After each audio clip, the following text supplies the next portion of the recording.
Guys পুজো চলে এসছে, এবার তো নিজেকে আমাকে মেকওভার করতেই হবে। তো আজকে গেছিলাম একটু হেয়ার কাটিং আর স্পা করাতে, আর দিদি একটু চুলে কালার করার জন্য গিয়েছিলাম। তো তার আগে একটু মায়ের ফোন কেনার জন্য একটা দোকানে গেছিলাম। এই দোকান দিয়েই আমরা সবসময় কিনি। তো একটু তো ডকুমেন্টসের সব কিছু টাইম লাগছিল, তো সেই জন্য আমি একটু সামনের দোকান থেকে একটু ফুচকা খেয়ে নিলাম। মা কিনেছিল রেডমি 14C, দেখেই নাও। তো এতক্ষণ বসে থাকার পর ফাইনালি চলে গেলাম পাপ্পু আঙ্কেলের পার্লারে। নাম হচ্ছে লক্ষ্মী প্রফেশনাল স্যালন। তোমরা গুগলেও ডিরেকশনটা খুঁজে নিতে পারো। আর আমি তোমাদের একটু বলে দিচ্ছি, বনহুগলি মোড় থেকে 3-4 মিনিটের হাঁটা পথে ডান দিকে পড়ছে। এটা মেন্স অ্যান্ড ওমেন্স বোথ।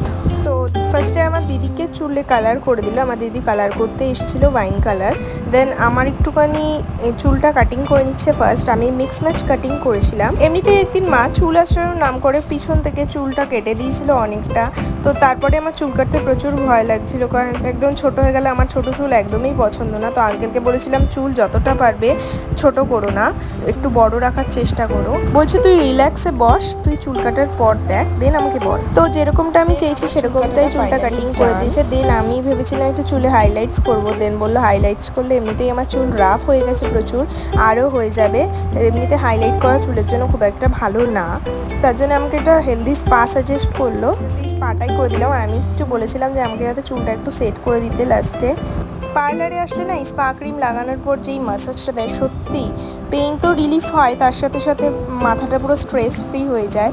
তার সাথে সাথে যা রিল্যাক্স ফিল লাগে কি বলবো তোমাদের, ও আই জাস্ট লাভ ইট। এমনিতে দাদা আমাকে খুব সুন্দর ম্যাসাজ করে দিচ্ছিলো। আর তার মধ্যে স্পা ক্রিম লাগানোর জন্য মাথাটা যেহেতু একভাবে রেখেছিলাম, তো ঘাড়ে না খুব পেইন হচ্ছিলো। তো ম্যাসাজের সাথে সাথে ঘাড়টাও আমার পেইন রিলিফ করে দিল। এখানে আমি প্রচুরবার এসেছি, প্রত্যেকবারই স্পা করতেই এসেছিলাম। আমি খুব একটা মুখে কিছু লাগাই না, মানে ওই ক্লিন আপটা মাঝে মাঝে করি। এইখানে পার্লারে আমি করে সত্যি আমি খুবই স্যাটিসফাই হই, সেজন্য বারবার এখানেই আসি।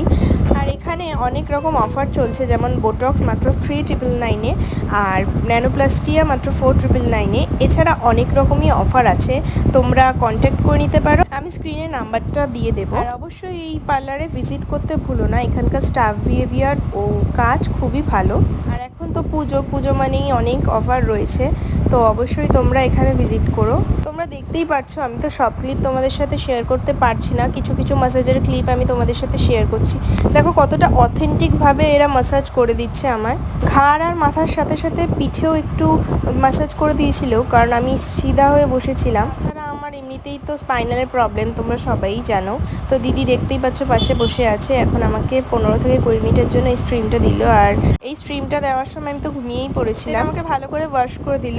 আর এরপরে যে আমি চুলটা সেট করব, এটা কিন্তু পার্মানেন্ট না, আমি জাস্ট দেখছিলাম লুকটা আমাকে কেমন লাগছে, সেই জন্যই করিয়েছিলাম। তো আমি যখন করিয়েছি, তো তোমরা ভিডিওটা শেষে দেখতে পারবে যে আমার মুখে কতটা ভালো লেগেছে। তো আমি ভেবেছি যে এই সেটটা তো বেশি দিন থাকবে না, জল দিলেই নর্মালের মতন চুল হয়ে যাবে। তো পুজোর 2 থেকে 3 দিন আগে আমি আবার সেট করিয়ে যাবো এখান থেকে। দেন চুলটাকে ওয়াশ করে নেওয়ার পর ড্রাই করে দিচ্ছে। তারপর আমাকে ভালো করে, আমি বলেছিলাম যেহেতু সেট করে দেওয়ার জন্য, তো সেটাই ব্লো ড্রাই করে দিচ্ছে। আঙ্কেল শুধু চুলটাই কেটে দিয়েছিল, এছাড়া সব কিছুই স্পা ক্রিম লাগানো, চুলটাকে সেট করে দিচ্ছে, তারপরে ওয়াশ করে দিচ্ছিল, সবই দাদা করে দিয়েছে। দাদার হাতের কাজ খুবই ভালো। আমি তো তোমাদের প্রথমেই বলে দিয়েছিলাম যে কতটা আমি চুল কাটা নিয়ে ভয় পাচ্ছিলাম যে আমাকে আসলে মানাবে কি মানাবে না, কিন্তু জাস্ট দেখো তোমরা কি দারুণভাবে সেট করে দিয়েছে দাদা আমাকে, এত সুন্দর লাগছে আমার। আমি তো ফুললি স্যাটিসফাই। তোমরা যদি করতে চাও অবশ্যই এই পার্লারে ভিজিট করো, আর স্ক্রিনে দেওয়া নাম্বারে কন্ট্যাক্ট করে নিও। So tata.